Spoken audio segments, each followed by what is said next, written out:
नमस्कार मित्रांनो, मी नामदेव नगरे। मुख्यमंत्री माझी लाडकी बहीण या योजनेतील पात्र महिलांना आता ई-केवायसी करणे बंधनकारक केलेले आहे शासनाने। याच्या मार्फत आता लवकरच सर्व महिलांना ई-केवायसी करणे देखील गरजेचे ठरणार आहे, कारण आता अशाच महिलांना येथील पुढे हप्ता मिळण्यास सुरुवात राहणार आहे। मित्रांनो, ज्यांनी ही ई-केवायसी केलेली नाही तर त्यांच्या संबंध कारवाई देखील केले जाणार आहेत।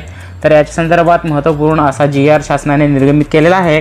संपूर्ण माहिती आपण या व्हिडिओत पाहणार आहोत। तत्पूर्वी तुम्ही चॅनलवरती पहिल्यांदा आला असाल तर चॅनलला सबस्क्राइब करून ठेवा, कारण अशाच महत्त्वपूर्ण माहिती आपल्याला या चॅनलवरती पाहायला भेटतील।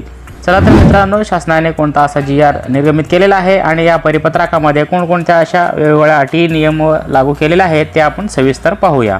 तर पहा मित्रांनो, मुख्यमंत्री माझी लाडकी बहीण या योजनेतील जी-आर मधील प्रस्तावना राज्यातील महिलांच्या आर्थिक स्वातंत्र्यासाठी आणि त्यांच्या आरोग्य आणि पोषणात सुधारणा करण्यासाठी, कुटुंबातील त्यांच्या निर्णायक भूमिका मजबूत करण्यासाठी महाराष्ट्र राज्यात मुख्यमंत्री माझी लाडकी बहीण या योजनेची प्रभावी अंमलबजावणी करण्यात आली।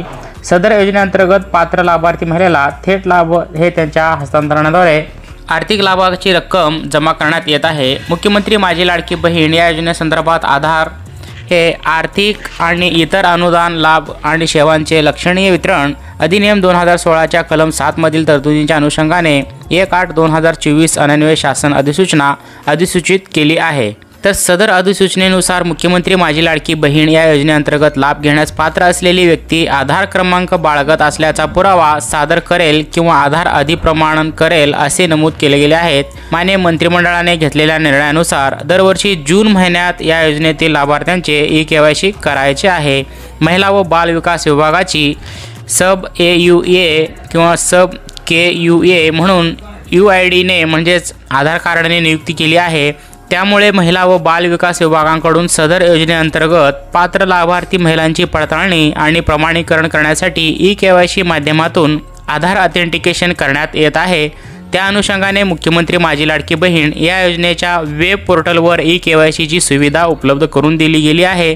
तर ही ई-केवायसीची प्रक्रिया जी आहे प्रत्येक वर्षी जून महिन्यात तुम्हाला करावी लागणार आहे। यासाठी 2 महिन्याचे कालावधी देखील दिले गेले आहे। जून आणि जुलै अशा 2 महिने तुम्हाला ही प्रक्रिया पूर्ण करून घ्यावी लागणार आहे।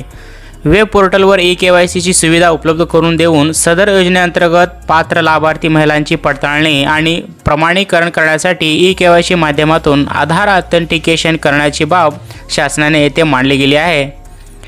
तर या शासन परिपत्रकामध्ये पहा काय महत्त्वाची सूचना अशी दिली गेली आहे।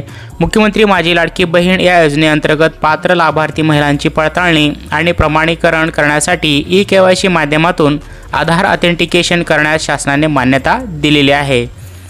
मुख्यमंत्री माझी लाडकी बहीण या योजनेच्या वेब पोर्टलवरती तुम्ही यायचं आहे, ladkibaheen.maharashtra.go.in। तर या वेब पोर्टलवरती आल्यानंतर ई-केवायसीची सुविधा उपलब्ध करून देण्यात येत आहे। त्या अनुषंगाने या वेब पोर्टलवर लाभार्थ्यांना प्रत्यक्षात ई-केवायसी बाबत करावयाची जी कार्यवाही आहे त्याची पूर्ण माहिती या फ्लो चार्टमध्ये खालीलप्रमाणे दिली गेली आहे।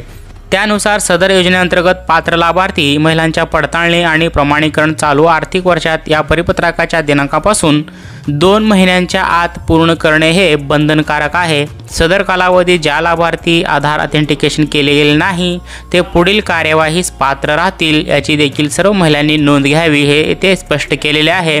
तर तुम्हाला दिलेली जी कालावधी आहे प्रत्येक वर्षी जून महिन्यामध्ये हे तुम्हाला आधार ई-केवायसी करून घ्यावी लागणार आहे। तर सदर शासन परिपत्रकानुसार हे दिलेली काही ई-केवायसीची प्रक्रिया आहे हे फ्लो चार्टमध्ये खालीलप्रमाणे दर्शवले गेलेले आहेत। सविस्तर ही माहिती देखील दिली आहे कशा प्रकारे आपल्याला ई-केवायसी करून घ्यावी लागणार आहे। तर आपण आपल्या स्वतःच्या मोबाईलवरून देखील घरबसल्या ही ई-केवायसीची प्रक्रिया पूर्ण करून घेऊ शकता। मुख्यमंत्री माझी लाडकी बहीण या योजनेच्या लाभार्थ्यांना प्रत्यक्षात ई-केवायसी बाबत करावयाच्या कार्यवाहीबाबतची माहितीचा फ्लो चार्ट पहा। तर मुख्यमंत्री लाडकी बहीणमधील पात्र महिलांनी ladkibaheen.maharashtra.go.in या वेबसाईटवरती यायचं आहे। या वेबसाईटवरती आल्यानंतर तुम्हाला मुखपृष्ठावरती ई-केवायसीचा बॅनर दिसेल, त्याच्यावरती तुम्हाला क्लिक करावे लागणार आहे। क्लिक केल्यानंतर तुम्हाला ई-केवायसीचा फॉर्म उघडेल। त्यानंतर लाभार्थीने आधार क्रमांक व पडताळणी संकेता कोड अर्थात कॅप्चा जो दिलेला आहे तो नमूद करावा। त्यानंतर आधार प्रमाणीकरणासाठी संमती दर्शवून सेंड OTP या बटनावरती तुम्हाला क्लिक करायचं आहे। त्यानंतर ई-केवायसी आधीच पूर्ण झाली आहे किंवा नाही हे तपासले जाईल। जर तुमची ई-केवायसी झाली असेल तर ई-केवायसी आधीच पूर्ण झाली आहे असा पॉपअप SMS तुमच्या डिस्प्लेवरती येईल। जर समजा तुमची ई-KYC पूर्ण झाली नाही तर आधार क्रमांक लाभार्थ्यांच्या मंजुरी यादीत आहे की नाही ते तपासलं जाईल। त्यानंतर जर नसेल तर आधार क्रमांक मुख्यमंत्री माझी लाडकी बहीण या योजनेच्या पात्र यादीत नाही असा तुमच्या मोबाईलवरती पॉपअप SMS येईल। जर तुमचा आधार कार्ड हे लाभार्थ्यांच्या मंजुरी यादीत असेल तर होय, तर त्यानंतर लाभार्थी आधार लिंक्ड मोबाईलवरती प्राप्त झालेला जो OTP येईल तो OTP तुम्हाला स्क्रीनवरती दर्शवला जाईल, तो टाकून सबमिट या बटनावरती क्लिक करायचं आहे। जर तुमचा आधार कार्ड लिंक झाला असेल तर नंतर तुम्हाला ई-KYC पृष्ठावरती पती किंवा वडील यांचा आधार क्रमांक नमूद करून पडताळणी संकेतांक कोड अर्थात तिथं दिलेला जो कॅप्चा कोड आहे तो कॅप्चा कोड नमूद करावा। त्यानंतर आधार प्रमाणीकरणासाठी संमती दर्शवून सेंड OTP बटनावर तुम्हाला क्लिक करावे लागणार आहे।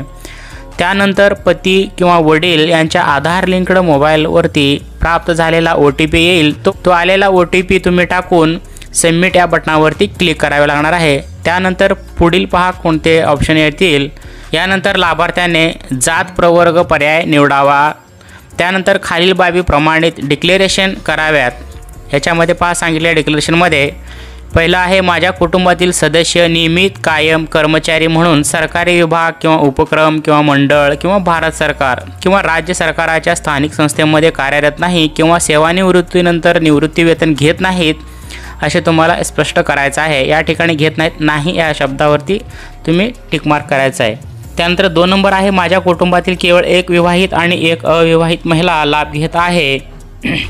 त्यानंतर चेक बॉक्स क्लिक करून सबमिट या बटनावरती क्लिक करावे लागणार आहे। त्यानंतर सक्सेस तुमची ई-KYC पडताळणी यशस्वीरित्या पूर्ण झाली आहे असा पॉपअप SMS तुम्हाला तुमच्या मोबाईलच्या स्क्रीनवरती येईल मित्रांनो।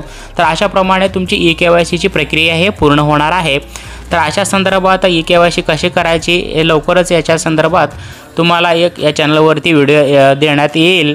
तशा प्रकारचे अजून काही अपडेट आलेले नाही। लवकरच जसे ई-KYC ची ही प्रक्रिया सुरू होईल त्याप्रमाणे तुम्हाला माहिती देखील मिळेल मित्रांनो। तर असा महत्त्वपूर्ण व्हिडिओ होता। इतरही सर्व आपल्या लाडक्या बहिणीपर्यंत हा महत्त्वाचा व्हिडिओ शेअर करा। चॅनलवरती पहिल्यांदा आला असेल तर चॅनलला देखील सबस्क्राईब करायला विसरू नका, जेणेकरून अशाच महत्त्वपूर्ण व्हिडिओ तुम्हाला वेळोवेळी या चॅनलवरती भेटत राहतील। चला तर मित्रांनो भेटूया पुन्हा अशाच एखाद्या महत्त्वपूर्ण नवीन व्हिडिओमध्ये। तत्पूर्वी जय हिंद, जय महाराष्ट्र।